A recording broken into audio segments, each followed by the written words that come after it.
ఆంధ్రప్రదేశ్ రాజధాని అమరావతితో హైదరాబాద్‌ని అనుసంధానించడం, అలానే హైదరాబాద్‌కు కావాల్సినటువంటి సముద్ర తీరాన్ని, ముఖ్యంగా ఓడరేవుని అందించడం అనే దానికి ఒక పరిష్కారాన్ని 2 రాష్ట్ర ప్రభుత్వాలు కలిసి కనుగొనే ప్రయత్నం చేశాయి. దీనికి కేంద్ర ప్రభుత్వం కూడా సహకరిస్తుంది. ఈ నేపథ్యంలోనే హైదరాబాద్ మచిలీపట్నం ఎక్స్‌ప్రెస్ వే 6 వరుసల రహదారిగా విస్తరణ అనేటువంటి కాన్సెప్ట్‌ని అమలు చేస్తున్నాయి ఈ 3 ప్రభుత్వాలు కలిసి. ఇప్పుడు కొత్తగా 2 తెలుగు రాష్ట్రాలు కూడా ఒక నిర్ణయం తీసుకున్నాయి. అందులో భాగంగా హైదరాబాద్ నుంచి అమరావతి మీదుగా మచిలీపట్నం వరకు మరొక గ్రీన్ ఫీల్డ్ ఎక్స్‌ప్రెస్ వేకి దాదాపుగా కేంద్ర ప్రభుత్వం సుముఖత వ్యక్తం చేసినట్టుగా తెలంగాణ ప్రభుత్వం ప్రకటించింది. దీనికి కావాల్సినటువంటి ప్రణాళికను కూడా ఫైనల్ స్టేజ్‌కి తీసుకొచ్చినట్టుగా సమాచారం. దీనివలన జరిగేటువంటి ప్రయోజనాలేంటి? ముఖ్యంగా తెలంగాణలో డ్రై పోర్ట్ ఏర్పాటు చేయడానికి. డ్రై పోర్ట్ అంటే ఎగుమతులు, దిగుమతులకి సంబంధించి సముద్ర తీరంలో లేకపోయినా గానీ, ఒక ప్రాంతాన్ని డ్రై పోర్ట్‌గా ఎంపిక చేసి, చివరికి కస్టమ్స్ వ్యవహారాల క్లియరెన్స్ కూడా అక్కడి నుంచి ఇచ్చేటువంటి అవకాశం ఉంటుంది. సో, అలాంటి డ్రై పోర్ట్ తెలంగాణలో ఏర్పాటు కాబోతున్నట్టుగా సమాచారం ఉంది. ఈ ఎక్స్‌ప్రెస్ వేకి, డ్రై పోర్ట్‌కి ఉన్నటువంటి లింక్ ఏంటి? ఒకసారి విశ్లేషించేటువంటి ప్రయత్నం చేద్దాం. తెలంగాణ ప్రభుత్వం ప్రతిపాదించినటువంటి ఈ లింకేజ్ ప్రతిపాదన. ఎందుకంటే గతంలో కూడా 2 రాష్ట్ర ప్రభుత్వాల మధ్య చర్చలు జరిగినాయి. రాష్ట్రాలు విడిపోయినప్పటికీ కూడా తెలుగు ప్రజలు కలిసి ఉండాలనేటువంటి కాన్సెప్ట్‌తో తెలంగాణకి సముద్ర తీరం లేని నేపథ్యాన్ని దృష్టిలో పెట్టుకొని ఒక ఓడరేవును పూర్తి స్థాయిలో తెలంగాణ నుంచి ఆపరేట్ చేసేందుకు, తెలంగాణ లావాదేవీలకి కేంద్రంగా వినియోగించడానికి ప్రతిపాదనలొచ్చాయి. అందులో భాగంగానే మచిలీపట్నం పోర్టు నియరెస్ట్ పోర్టుగా ఉంటుందనేటువంటి చర్చ జరిగింది. దాని తర్వాత ఓడరేవు నౌకా నగరంగా కూడా ఉపయోగపడుతుందనేటువంటి అంచనా. ప్రస్తుతం తెలంగాణ ప్రభుత్వానికి సంబంధించినటువంటి నౌకా వాణిజ్యానికి సంబంధించినటువంటి లావాదేవీలన్నీ కూడా చెన్నై పోర్ట్ నుంచి జరుగుతున్నాయి. ఇది చాలా దూరంలో ఉండడం, ఆంధ్రప్రదేశ్ తీరాన్ని ఉపయోగించుకోవాలనేటువంటి అంశాన్ని దృష్టిలో పెట్టుకోవడం, ఈ 2 నగరాల మధ్య కూడా కీలకమైనటువంటి రహదారి వ్యవస్థల్ని బలోపేతం చేయాలనేటువంటి చర్చ జరుగుతుంది. సో, ఒకటి గ్రీన్‌ఫీల్డ్ ఎక్స్‌ప్రెస్ వే అనేది ముఖ్యమైనటువంటి నగరంగా మారుతుంది. అది హైదరాబాద్ శివారుల్లో డెవలప్ చేయబోతున్నటువంటి ఫ్యూచర్ సిటీకి అనుసంధానంగా అమరావతితో కనెక్ట్ అవుతూ మచిలీపట్నం చేరే విధంగా డిజైన్ చేయాలని చెప్పని తెలంగాణ ప్రభుత్వం భావించింది. దీనిపైన 2 రాష్ట్ర ప్రభుత్వాల మధ్య కూడా ఒక సయోధ్య కుదిరింది. అలానే కేంద్ర ఉపరితల రవాణా శాఖ కూడా దీనికి గ్రీన్ సిగ్నల్ ఇచ్చింది. ఒక రూట్ మ్యాప్‌ని దాదాపుగా ఫైనల్ చేసినట్టుగా చెప్తున్నారు. ఆ రూట్ మ్యాప్ ఏంటో కూడా ఒకసారి విశ్లేషించేటువంటి ప్రయత్నం చేద్దాం. ఇది తెలంగాణ, ఆంధ్రప్రదేశ్‌కి సంబంధించినటువంటి తీర ప్రాంతం. మనం చూస్తే గనుక ఇక్కడ కనిపిస్తున్నటువంటి ముచ్చెర్ల ప్రాంతం ఒక క్రూషియల్ ఏరియాగా మారబోతుంది. ప్రస్తుతం ఉన్నటువంటి రహదారులతో గూగుల్ మ్యాప్స్ ఇప్పుడు ప్రస్తుతం చూపిస్తున్నాయి. కానీ కొత్తగా అభివృద్ధి చేయబోయేటువంటి రహదారి వీటికి భిన్నంగా వెళ్ళబోతుంది. అది ఏ విధంగా ఉంటుందో ఒకసారి విశ్లేషిద్దాం. ముచ్చెర్ల అనేది రీజనల్ రింగ్ రోడ్‌లో ఒక కీలకమైనటువంటి ప్రాంతం కాబోతుంది. రీజనల్ రింగ్ రోడ్ కేంద్రంగా వస్తుంది. ఇక్కడ ఉన్నటువంటి ఈ ప్రాంతం నుంచి రహదారిని డెవలప్ చేస్తే కనుక అది రంగారెడ్డి జిల్లా, అలానే నల్గొండ జిల్లా మీదుగా, సూర్యాపేట జిల్లా మీదుగా అటు గుంటూరు వైపు అంటే సత్తెనపల్లి నుంచి కనెక్ట్ అయ్యేటువంటి ఇది కంప్లీట్‌గా కొత్త రహదారి కాబోతుంది. ఎందుకంటే హైదరాబాద్ నుంచి 2 రహదారి మార్గాలు ఉన్నాయి. ఇక్కడ నుంచి చూస్తే కనుక ఇది ముచ్చెర్ల నుంచి ఔటర్ రింగ్ రోడ్ రూట్ చూపిస్తుంది. ఔటర్ రింగ్ రోడ్ నుంచి మళ్ళీ విజయవాడ రహదారిని మాత్రమే మనం ఇక్కడ కనెక్ట్ చేసుకొని విజయవాడ నుంచి అమరావతికి వెళ్ళే విధంగా కనిపిస్తుంది ప్రస్తుతం ఉన్నటువంటి రహదారి. దీన్ని మొత్తంగా క్యాలిక్యులేట్ చేస్తే కనుక 319 కిలోమీటర్లు ఇక్కడ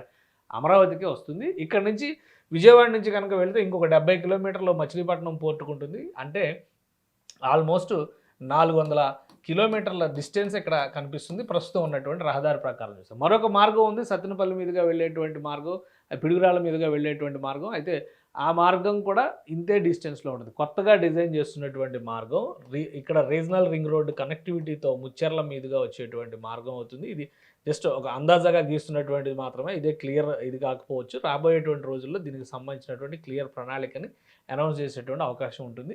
సో, మొత్తం మీద దీన్ని చూస్తే కనుక ఈ చివరి వరకు వచ్చేటువంటి మార్గం. అంటే ఇప్పుడున్నటువంటి 400 కిలోమీటర్ల కంటే కూడా ఆల్మోస్ట్ 100 కిలోమీటర్ల డిస్టెన్స్ తగ్గేటువంటి అవకాశం ఉంటుందని చెప్పని అంచనా వేస్తున్నారు. అంటే 300 కిలోమీటర్ల లోపే ఈ కొత్త express way, greenfield express way Mucherla మీదుగా మొదలై ఇటు సత్తెనపల్లిలోకి ఎంటర్ అవుతుంది. సత్తెనపల్లి మీదుగా అమరావతి నగరానికి కనెక్ట్ అయ్యి అక్కడి నుంచి మళ్ళీ మచిలీపట్నానికి వెళ్తుంది. ఇక అమరావతికి దీనికి మధ్య ఉన్నటువంటి డిస్టెన్స్ చూస్తే కేవలం 211 కిలోమీటర్లు మాత్రమే ఉండేటువంటి అవకాశం ఉంది. అంటే ఫ్యూచర్ సిటీకి అమరావతికి మధ్య వచ్చేటువంటి డిస్టెన్స్ దూరం 211 కిలోమీటర్లు మాత్రమే ఉంటుంది. అందుకనే ప్రయాణ అంచనా కూడా 2 గంటల్లో వెళ్ళిపోయే విధంగా అమరావతిలోకి ఎంటర్ అయ్యే విధంగా అవకాశం ఉంటుందని చెప్పని అంచనా వేస్తున్నారు. మొత్తం ఈ రహదారి వ్యవస్థని డిజైన్ చేసేటువంటి క్రమంలో కేంద్ర ప్రభుత్వం కొన్ని సూచనలు చేసింది. ఆ సూచనల్లో భాగంగా 2 రాష్ట్ర ప్రభుత్వాలు సమన్వయంతో దీనికి పనిచేయబోతున్నాయి. ఒకవేళ అలా ఇది మొత్తం ఎగ్జిస్టెన్స్‌లోకి వస్తే గనక 10,000 కోట్ల రూపాయల అంచనా వ్యయంతో ఈ ప్రాజెక్ట్‌ని చేపట్టేటువంటి అవకాశం ఉంటుంది. మొత్తం కలిపి చూస్తే గనక 2 గంటల్లోనే అక్కడికి రీచ్ అయ్యేటువంటి అవకాశం ఉంటుంది. అంటే అమరావతి ప్రాంతానికి కేవలం 2 గంటల్లో రీచ్ అవ్వడం అనేది ఒక సక్సెస్ కింద మనం చూడాలి. ఫాస్ట్ ట్రాక్ రోడ్స్ కింద మన రోడ్డు వ్యవస్థ డెవలప్ అయినట్టుగా కూడా మనం భావించాల్సి ఉంటుంది. దీనికి 10,000 కోట్ల రూపాయల అంచనా వ్యయం వేస్తున్నారు. అలానే 2 గంటల్లో చేరే విధంగా దానికి తీసుకోవాల్సినటువంటి జాగ్రత్తల్లో భాగంగా తెలంగాణ ప్రభుత్వం 12 వరుసల రహదారిని ఇక్కడ అభివృద్ధి చేయాలనేటువంటి ప్రతిపాదన చేస్తుంది. 12 వరుసల రహదారిలో ఫస్ట్ ఫేజ్‌లో 6 లేన్స్ అంటే 6 వరుసల రహదారిగా ఇక్కడ డెవలప్ చేసేటువంటి అవకాశం ఉంటుంది. ఆ తర్వాత క్రమంగా దీన్ని విస్తరించేటువంటి ఛాన్సెస్ ఉంటాయి. సో ప్రాథమికంగా దీనికి సంబంధించినటువంటి 2 రాష్ట్ర ప్రభుత్వాల మధ్య కూడా దీనికి సంబంధించినటువంటి అంశాలపైన ఒక స్పష్టత వచ్చేసింది.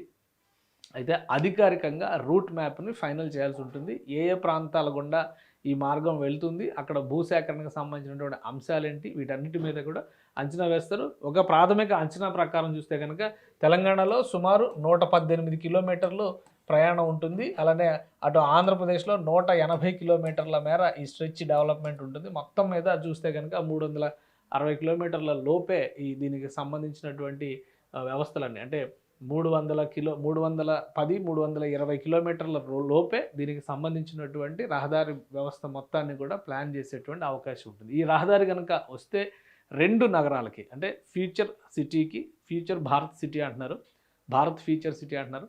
సో దానికి అమరావతికి మధ్య అనుసంధానత మరింత పెరుగుతుంది. ఇక డ్రై పోర్ట్ అనేటువంటి అంశాన్ని చూస్తే కనుక ముచ్చెర్లకి సమీపంలో అంటే ఇది మహబూబ్ నగర్ జిల్లా, ఉమ్మడి మహబూబ్ నగర్ జిల్లా పరిధిలోకి వచ్చేటువంటి ప్రాంతం అవుతుంది. సో ఈ ప్రాంతంలోనే ఒక డ్రై పోర్ట్ ఏరియాని డెవలప్ చేయాలని చెప్పని తెలంగాణ ప్రభుత్వం భావిస్తుంది. అక్కడ కస్టమ్స్ క్లియరెన్స్తో సహా కేంద్ర ప్రభుత్వానికి సంబంధించినటువంటి అన్ని వ్యవస్థల్ని మోహరించడం ద్వారా రాష్ట్రానికి సంబంధించిన ఎగుమతులు దిగుమతులన్నీ కూడా ఇక్కడ క్లియరెన్స్ అయిన తర్వాత ఈ ఎక్స్ప్రెస్ వే గుండా మచిలీపట్నం పోర్ట్ ఏరియాకి వెళ్తుంది. అక్కడి నుంచి డిస్పాచ్ అయ్యే విధంగా ఎక్కడికైతే డెలివరీ చేయాలో అక్కడికి ఎక్స్పోర్ట్ అయ్యే విధంగా ప్రణాళికలు చేయాలని చూస్తున్నారు. అంటే ఒక విధంగా టెక్నికల్గా చూస్తే మహబూబ్ నగర్ జిల్లాకి పోర్ట్ వస్తున్నట్టుగా కూడా భావించాల్సి ఉంటుంది. సో ఈ రహదారిని టాప్ ప్రయారిటీగా కేంద్ర రాష్ట్ర ప్రభుత్వాలు తీసుకునేటువంటి అవకాశం ఉంది. ఒకసారి ఫైనల్ అప్రూవల్ అంటే డిపిఆర్ కనుక క్లారిటీ వచ్చేస్తే, రూట్ మ్యాప్కి సంబంధించిన అంశాలపైన క్లారిటీ వచ్చేస్తే డిపిఆర్ రెడీ చేస్తారు. దానికి సంబంధించిన ఫైనాన్షియల్ అంశాలు కూడా వస్తాయి.